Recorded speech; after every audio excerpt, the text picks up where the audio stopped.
다 내게로 오라 라고 하는 이런 주제를 가지고 함께 말씀을 나누려고 합니다. 우리가 성경을 읽고 성경을 이해하게 될 때 중요한 게 뭐냐면 책과 장과 절을 잘 참조하는 것이죠. 그래서 우리 구약은 39권이고 신약은 27권, 66권의 책이 있는데 이것이 하나로 묶어져서 성경책이 되었단 말이죠.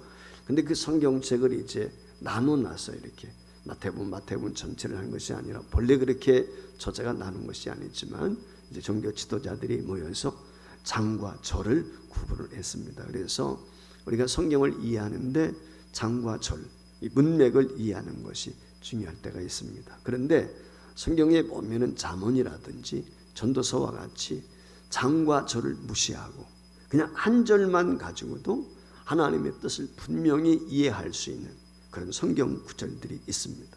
비록 짧은 구절이지만 그 구절 하나가 은혜롭기 때문에 힘들고 어려운 시절에 힘든 것을 이겨나갈 수 있는 은혜를 입게 되는 것이죠. 그런데 잠언이라든지 전도서에만 이와 같은 것들이 있는 것이 아니고 여러 군데 그런 말씀들이 담겨져 있는데 이 맥락에 따라서 보는 게 맞지만 맥락 없이 이와 같이 한 구절만으로도 충분한 은혜로울 때가 있다라고 하는 것입니다. 자, 오늘 여기 함께 읽은 구절도 우리가 너무나 잘 아는 아주 짤막한 말씀이죠. 그래서 이 말씀을 많은 설교 가운데 우리가 들었고 또 우리가 암송도 하고 있는 그런 내용의 말씀인데 이 말씀을 통해서 우리가 묵상하게 될 때 참 은혜가 됩니다.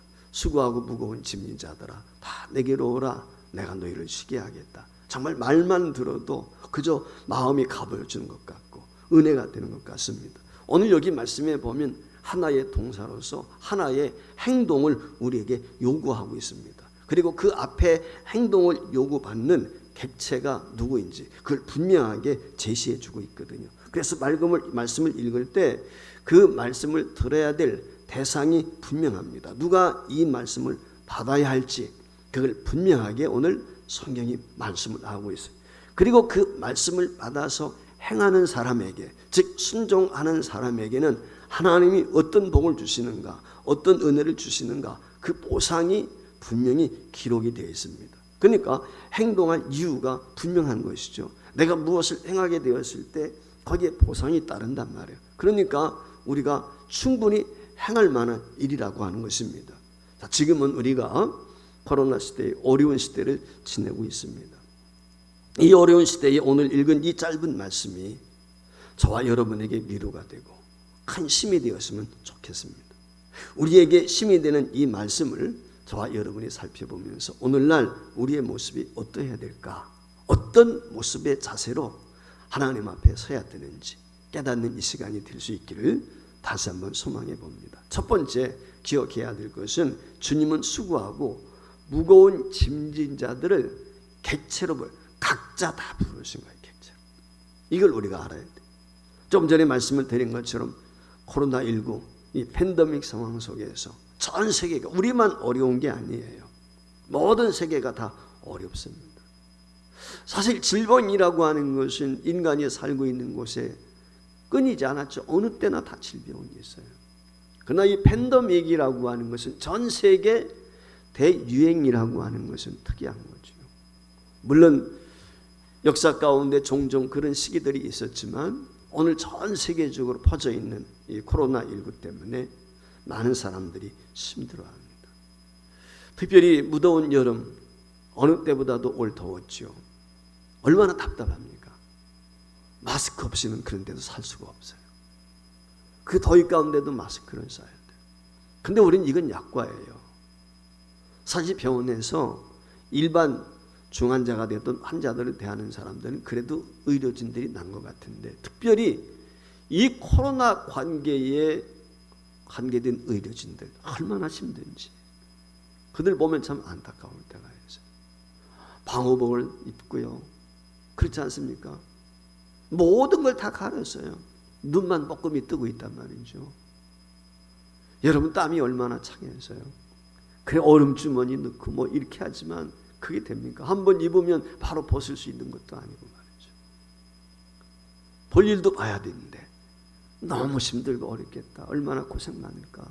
빨리 이 코로나가 끝나야 되겠다, 이런 생각 정말 그거 볼 때마다 갖게 되는데, 하나님께서 그들에게 힘 주시고 은혜 주시길 바라고, 여러분들이 기도하게 될 때 그분들의 이름은 우리가 모르지만 정말 어떻게 보면 자기의 모든 걸 내놓고 하는 거예요. 감염될 수도 있단 말이에요. 그런 이런 상황에서도 정말 국민들을 위해서 애쓰고 수고하는데, 이 정치권에 있는 사람들을 보면 말이죠, 콩밭에만 마음에 가 있으니까 너무 안타깝고 한심스럽고, 지도자란 자들이 차라리 없으면 낫겠다, 이런 생각이 들 때가 너무 많아요. 여러분, 이 고생하는 의료진들 위해서 여러분들이 기도 많이 해주시고 중보해 주시길 바랍니다. 정책하는 사람들이 자기들은 그 입직쓰지 않으니까 엉뚱한 정책, 엉뚱한 것 하다가 말이죠, 더 힘들게 만들고 있는 것 같아서 너무 안타까운 거예요. 근데 그와 같은 것만 있는 게 아니에요. 우리에게는 이 코로나19 상황에서 경제 문제는 어떻습니까? 이 팬데믹으로 인해서 전 세계가 길이 막히고 말이죠, 함께 소통할 수 없고, 그러다 보니까 갖가지 어려움들이 오지 않습니까? 나라적으로도 어때요? 소상공인들 너무 힘들어합니다. 어려워합니다. 가게에 문 닫는 사람들이 한둘이 아니란 말이죠. 그 몇몇 사람 데리고 일하던 사람들이 이제는 도저히 인건비 감당하기가 어려우니까 어떻게 합니까? 내보낼 수밖에 없어요. 뭐 인건비 올라간다고 좋아하는지 모르겠지만은 경영주 입장에서는 인건비 상승하게 되니까 직원을 내보낼 수밖에 없는. 그래서 어떤 분들은 보면 오히려 인건비가 오르고 시급이 오르면서 더 어려워졌다는 게 경제가. 그런 분들도 있어요. 이제는 뭐 사장들 둘이 말이죠, 아내와 함께 운영하는 기업들이 너무 많아요. 과거에는 몇 명의 직원들을 데리고 했는데, 근데 이 사람들은 다 나가야 되는 거예요. 그러니까 이제는 일터를 구하는 것도 쉽지가 않아요. 어려움 속에 있어요. 이렇게 지금 시대는 경기 침체로 인해서 직장을 구하는 이들이 넘쳐나고 있습니다. 어려움을 겪고 있습니다. 연쇄적으로 어려움들이 사실 사회 전반에 이게 확산이 되고 있단 말이죠. 이렇게 오늘 우리는 어려운 시대를 견뎌나가고 있습니다. 그런데 곰곰이 생각해 보면 어려운 시대는 지금만 있는 건 아니었거든. 언제든지 어려웠어요, 사실. 그리고 힘들었고 무거운 짐이었습니다. 사람들은, 가난한 사람은 인생에 짐이 있지만 잘 사는 사람들은 걱정 근심 없겠다, 짐이 없겠다, 이런 생각, 오해할 때가 있어요. 전적인 오해입니다. 여러분, 대기업 총수하고 한번 생각해 보세요. 그 기업의 말단 직원하고 누가 고민이 되고 더 염려가 될 것 같습니까? 사실 말단 직원은 자기가 맡은 분야에서 그 한직에서만 자기가 염려하고 걱정하고 씨름하지만, 여러분 오너가 되었다, 총수가 되었다, 이건 우리가 상상하는 거 다르거든요.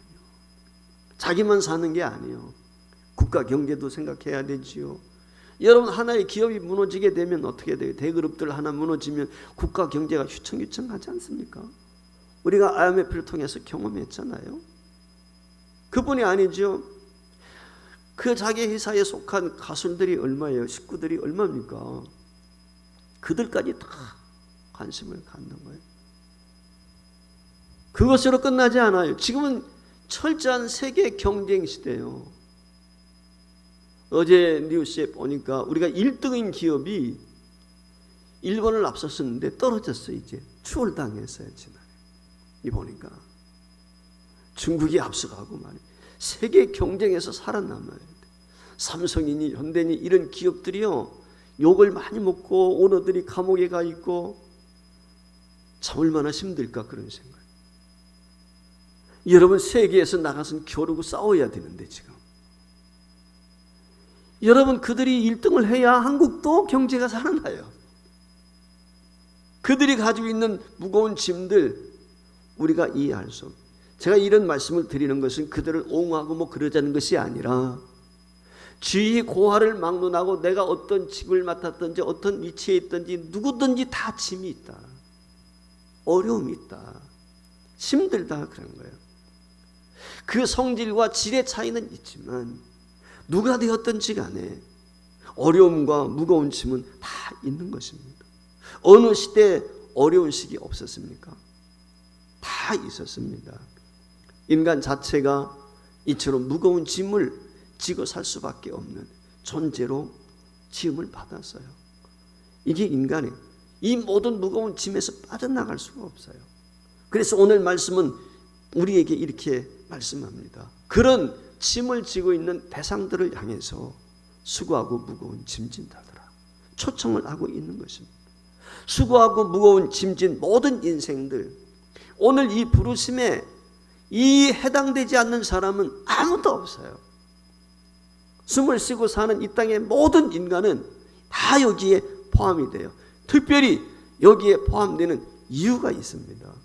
그 이유가 무엇이겠습니까? 저와 여러분이 잘 아시는 것처럼 우리가 죄짐을 지고서 살아갈 수밖에 없는 존재거든요. 때는 힘들고 어렵습니다. 쓰러지기도 합니다. 절망할 때도 있습니다. 그런 자들을 향해서 수고하고 짐진 자들이라고 주님이 부르고 있어요. 오늘 저와 여러분이 관심 갖고 봐야 될 부분이 바로 이것입니다. 비록 우리는 무거운 짐을 짊어지고 가는 인생입니다. 피할 수 없습니다. 피할 수도 없는 이 짐을 감당할 수 없어. 때는 넘어지고 실족할 때 있단 말이죠. 그렇기 때문에 혼자서 지다 보면 분명히 쓰러질 수밖에 없는데, 그래서 인생의 무거운 짐을 아시는 하나님께서 저와 여러분을 부르고 계신 것입니다. 결코 인생은 혼자서 그 짐을 어느 누구도 감당할 수가 없습니다. 그 짐을 알고 깨닫는 자들을 향해서 하나님께서 강렬하게 부르시는 초청장. 따라서 자신의 짐이 무거운지를 모르는 자가 아니라고 하면 누구나 다 오늘 이 부르심에, 이 초청장에 응답하게 되는 것이고, 그 부르심에 응답하게 될 때 거기에 문제 해결이 있고 짐을 내려놓을 수 있는 은혜가 있다는 것입니다. 너나 할 것 없이 무거운 짐을 지고 있다는 것, 우리가 새롭게 인식을 해보면서 그 사실뿐만 아니라 중요한 것은 이 수고하고 짐진 자들아 부르시는 주님께 가는 것이 당연한 것이다 라고 하는 것을 우리가 인식해야 될 줄 믿습니다. 따라서 우리는 주님의 부르심을 듣는 자가 되어야 됩니다. 초청을 거절해서는 안 되는 것입니다. 그리고 짐진 자들을 부르시는 주님의 음성을 듣고 저와 여러분이 기꺼이 응해야 될 줄 믿습니다. 오늘 이 아침에도 우리를 부르시는 주님의 음성에 기울이서 순종할 수 있기를 주의 이름으로 축원합니다. 두 번째, 따라서 주님은 나에게 오라고 부르고 계십니다. 앞에서는 누구가 우리를 부르는가, 누구를 우리가 살펴보는가 라고 하는 것을 봤어요. 그럼 주님은 그들에게 어떤 행동을 요구하십니까? 초청한 그들을 향해서 우리 주님이 요구하는 것이 뭐예요? 행동이에요. 행동. 들었어요. 듣고 끝나서는 안 돼요. 주님이 날 부르신다면 오라고. 오라고 부르실 때 어떻게 돼요? 가야 돼요. 이게 응답이에요. 주님께 나와야 돼요. 오늘 우리가 성경을 읽을 때마다 놀라는 것이 무엇입니까? 하나님의 말씀은 심플해요. 단순합니다. 복잡하지 않습니다. 근데 사실은 성경을 누가 복잡하게 만드냐? 주석가들이, 성경신학자들이 복잡하게 만드는 거예요. 뭐 해석을 해야 되고 뭐 해야 되고. 사실 하나님께서 성경 말씀을 기록할 때 성령의 감동하심을 받은 사람들로 하여금 누구나 이 말씀을 읽고 이해하도록 만든 거예요. 그렇게 기록을 했죠. 이걸 누구 종교 지도자들만 해야 되고 누구 배운 사람, 학자, 그게 아니란 말이에요. 근데 오늘날은 성경을 추석하고 해석하는 것이 무슨 신학을 전공한 사람, 이런 사람들이 하나의 뭐라고 그럴까요? 독점하는 것처럼 이렇게 착각을 한단 말이에요. 사실 하나님이 그렇게 만드신 건 아니죠. 그런 의도로 이 성령의 감동하심 받은 저자들을 성경 기록하게 한 게 아니에요. 여러분, 구원의 말씀, 복음의 말씀이 가장 쉬워야 되지 않겠어요? 누구든지 주의 이름을 부른 자는 구원을 받는데, 그렇지 않습니까? 배운 자, 배우지 못한 자, 가진 자, 갖지 못한 자, 지위가 있는 자, 없는 자 할 것 없이 누구든지 해당이 되는데, 그게 성경이거든요. 그러니까 누가 되었든지 주님의 부르심에 응답한, 먼저 이 부름에 응답해야 될 이유가 무엇입니까? 우리가 짐을 지고 있기 때문에. 너나 할 것 없이 짐이 다 있단 말이에요. 그런데 이 짐의 성격이 무엇인지를 우리가 이해를 해야 돼요. 그 짐의 성격이 무엇이겠습니까? 왜 오늘 우리가 이와 같은 짐을 지고 유리하는 방황하는 나그네처럼 고통스러운 삶을 살 수밖에 없을까요? 이유는 죄 가운데 있다. 죄 때문에. 다른 데 있지 않는 거예요. 처음 에덴에서 어땠습니까? 아담과 하와를 생각해 보십시오. 하나님께서 천지를 창조하시고 에덴 창조를 하셨을 때 아담과 하와가 죄가 없었어요. 여러분, 그때도 하나님은 그들에게 일을 주셨을까요? 안 주셨을까요? 여러분, 아담과 하와가 타락하기 전에도 일했을까요? 안 했을까요? 일했어요? 안 했어요? 일했어요. 여러분, 창세기에 보면은 아담과 하와에게 하나님께서 명하셨어요. 에덴을 가꿔야 될 책임이 아담에게 있어요. 여러분, 동식물, 하늘 나는 새, 이 땅의 동물들을 비롯한 이름 누가 지었어요? 하나님이 지었나요? 아니에요. 아담이 지었어요. 하나님이 일을 주셨어요. 하나님이 에덴이란 동산에서 그 농장에서 일하도록 했단 말이에요. 근데 그 에덴이란 동산에서 농장에서 일하게 될 때 기뻤어요. 행복했어요. 즐거웠어요. 근데 죄가 왔어요. 어땠습니까? 힘들어진 거예요. 엉컥히가 나고. 죄짓기 전에는 엉컥히 없었어요. 자풀이 나고 말이죠. 세상이 이그러졌단 말이죠. 누구 때문에? 우리 인간 때문에. 아담과 하와는 즐겁게 기쁨으로 일했어요. 그런데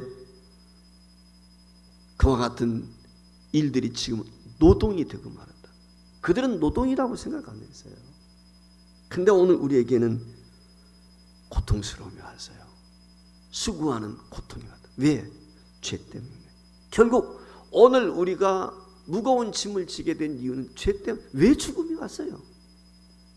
왜 질병이 왔어요? 왜 고난이 왔어요? 다 죄예요, 사실은. 죄가 근본인 거죠. 그것 때문에 오늘 우리에게 온 거예요. 이걸 아시는 하나님께서 우리의 이 죄짐, 이 무거운 짐, 우리의 모든 무거운 짐의 근본이 되는 이 죄짐, 이걸 해결하기 위해서 주님이 이 땅에 오셨고 그 주님이 우리를 부르시는 거예요. 다 내게로 오라. 다 내게로 오라. 주님이 우리에게 지어진 이 모든 짐들을 다 가져가셨어요. 주님. 하나님이 그에게 다 전가시켜 버렸어요. 예수님이 십자가에 달려 죽으실 때 그에게 모든 걸 전가시켰어요. 그래서 오늘 우리에게 힘을 주신 거예요. 왜 십자가에 오르셨어요? 예수님이 바로 저와 여러분의 이 짐을 대신하기 위해서 십자가에 오르신 거예요. 이 말의 의미는 저와 여러분의 짐을 해결하기 위해서 대가 지불했단 말이에요. 엄청난 대가. 하나밖에 없는 자신의 생명을 십자가에 희생제물로 드리신 것. 이게 놀라운 은혜예요. 그렇기 때문에 예수님의 십자가로 나가지 않고는 짐의 문제, 이 무거운 짐의 문제를 해결할 수가 없어요. 죄의 문제를 죄의 문제가 해결되지 않으면 짐의 문제가 안 되는 거예요. 여러분, 이 땅에 훌륭한 사람들 많아요.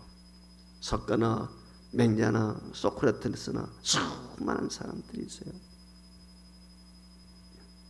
여러분, 그들이 어느 누가 나에게로 와라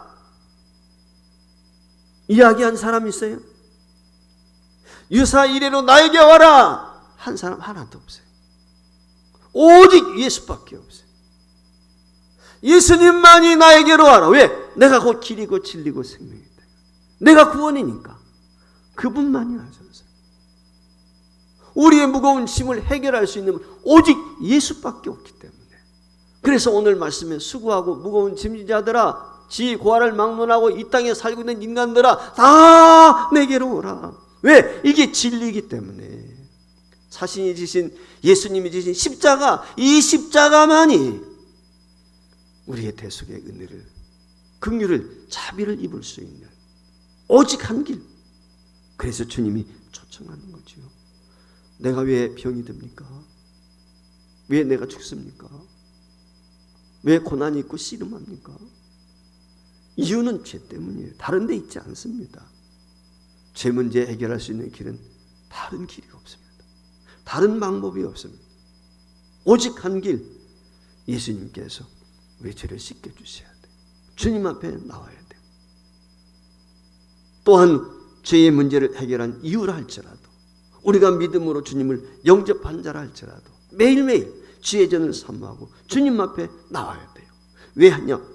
죄의 문제가 해결됐다 할지라도 저와 여러분이 살고 있는 이 세상이 어떻습니까?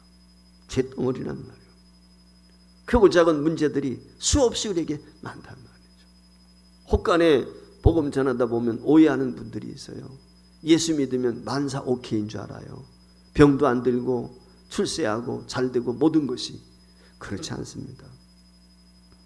물론 하나님께서 그런 은혜도 우리에게 주시지만, 축복의 문을 활짝 열어주시지만, 중요한 건 그럼에도 불구하고 우리는 죄 가운데 살고 있어요. 자, 우리가 의인이에요. 예수님께서 우리의 모든 죄와 허물을 용서해 주셔서, 여러분 그렇다고 해서 우리가 죄가 없습니까? 칭의, 내가 허물이 많고 죄인이지만 의롭다고 여겨주는 거예요. 내가 진짜 의인이 아니라 의롭다고 여겨주는, 허물이 있지만 가려주는 거예요. 달리 말하면 우리는 죄의 영향 안에 살고 있어요. 그래서 의인이 되었음에도 불구하고 어떻습니까? 부부싸움 합니다. 갈등합니다. 흙인돌합니다. 그렇지 않습니까? 모든 게 죄잖아요. 세상은 죄악 덩어리거든요. 그러니까 오늘 우리는 이 무거운 짐, 그 속에서 살 수밖에 없어요. 근데 이런 문제들 주님 앞에 가지고 나오라는 거예요. 그래서 주님이 우리가 이 고통스럽고 고난스러운 짐 가운데 있는 것을 아시고 우리의 모든 무거운 짐을 대신 지시고 십자가에서 대속의 은혜를 주셨을 뿐만 아니라 놀라운 특권을 우리에게 주셨어요. 그게 무엇인지 아십니까? 요한복음 16장 24절 말씀이에요. 여기 요한복음 16장 24절에 보면 이렇게 말씀을 했어요. 지금까지는 너희가 내 이름으로 아무것도 구하지 아니하였으나 구하라 그리하면 받으리니 너희 기쁨이 하나님께서 우리 믿는 성도들에게 준 놀라운 특권 중에 특권은 기도예요. 기도만큼 위대한 특권이 없어요. 우리가 흔히 기도를 무엇과 같다? 호흡과 같다고 그래요. 자, 숨 쉬지 않으면 죽어요. 이 말은 영적으로 우리가 기도하지 않으면 죽어요. 기절하는 거예요. 기도하지 못하고 잠에 취해 있다. 지금 기절한 거예요. 그건 영적으로. 깨어 있어야 될. 예수님 깨어 있으라고 그랬잖아요. 베드로도 깨어 있으라고 그랬잖아요. 겟세마네 동산에서 주님이 시험에 들지 않는 깨어 있어라. 그렇지 않습니까? 깨야 돼요. 우리가 기도하는 거예요. 이게 우리에게 주신 놀라운 특권. 기도로 모든 무거운 짐을 가지고, 내가 하나님 이런 무거운 짐이 있습니다. 내가 지금 질병의 짐이 있습니다. 내게 암의 짐이 있습니다. 내가 현대병의 짐이 있습니다. 내가 자녀들의 짐이 있습니다. 내가 사업에 대한 짐. 이게 다 짐이란 말이에요. 짐. 그걸 가지고 하나님 앞에 나가 내놓는 거예요. 그분 앞에 위탁하는 거예요. 주님이 그랬어요. 내 이름으로 구하면 다 이루어진다. 짐 문제 해결해 주겠다. 맡겨라. 주님이 초청하는 게 그거란 말이에요. 맡겨야 돼요. 맡겨야. 주님 앞에 깨어서 기도해야 될 이유가 여기에 있어요. 여러분 혹시 어거스틴이라든지 존 낙스라든지 위대한 신앙의 사람들, 켈빈이라든지 이런 사람들이 우리와 다릅니까? 똑같은 사람이에요. 야곱 보세요. 하늘에서 불이 떨어지게 했던 엘리야 어떻습니까? 그를 향해서 성정이 우리와 똑같다고 그랬어요. 그들도 인간이, 우리도 인간 똑같아요. 그런데 왜 그들은 위대한 믿음의 사람이고 때로는 성인이라는 이야기를 들을까요? 그들의 차이점이 하나 있어요. 기도의 사람이었어요. 어떻게 해서 갈멜산에서 불이 떨어졌습니까? 하늘에서 기도였어요. 기도. 어떻게 종교 예획을 이룰 수 있어요? 기도였어요. 여러분, 성도에게 기도가 빠지면 아무것도 없어요. 기도예요, 기도. 조금 전에 아까 어느 교회 목사님 제가 말씀을 드렸죠.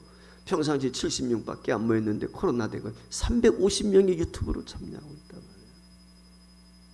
그게 좋은 교회고 좋은 성도예요. 핑계 댈 거 많아요. 지금 교회 나오죠. 그런데요, 사모하는 거. 제가 토요일 날 그 간증하고 예배 그 영상으로 그 몇몇 안 되는 분들이지만 너무 감동했어요. 감격이 됐어요. 힘이 되고 위로가 됐어요.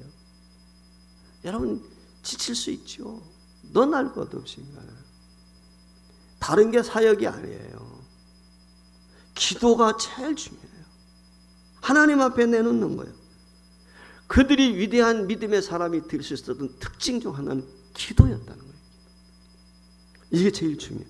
사는 여러분, 우리에게 부족한 게 너무 많아요. 주님 앞에 맡겨. 내가 해결할 수 없는 게 얼마나 많습니까? 너무 많아요. 다른 거 없습니다. 다른 방법이 없습니다. 다른 길이 없어요. 주님 앞에 맡기는 것입니다. 그러면 값어치는 거예요. 따라서 이렇게 주님 앞에 맡기는 자, 부르심에 응하는 자에게 주시는 놀라운 보상이 있어요. 세 번째, 쉬게 하겠다. 내가 쉬게 하리라. 오라! 주님의 부르심에 응답하는 자에게 보상이 있다. 여기 쉰다는 것은 안식을 의미합니다.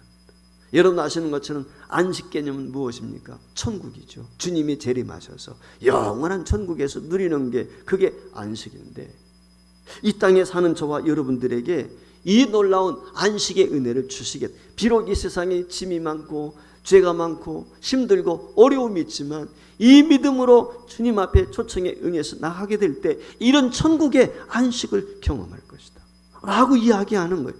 우리 믿음의 사람들이 그랬어요.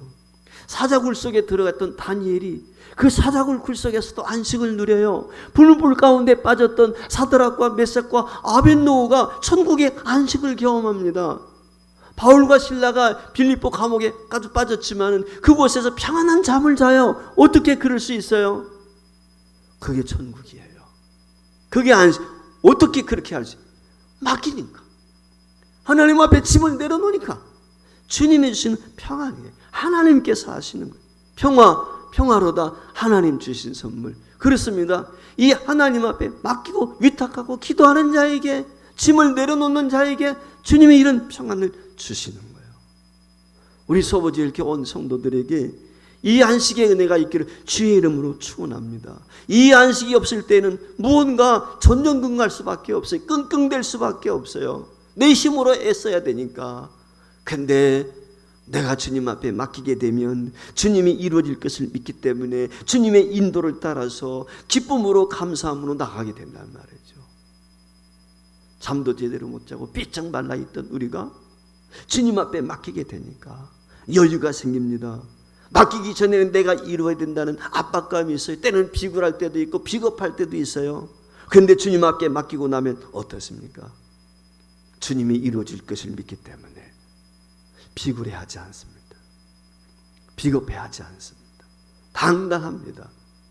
예수쟁이는요, 어디 앞에서도 당당해야 돼요. 떳떳해야 돼요. 기죽일 이유가 없어요. 특권이잖아요. 특권. 하나님의 자녀인데.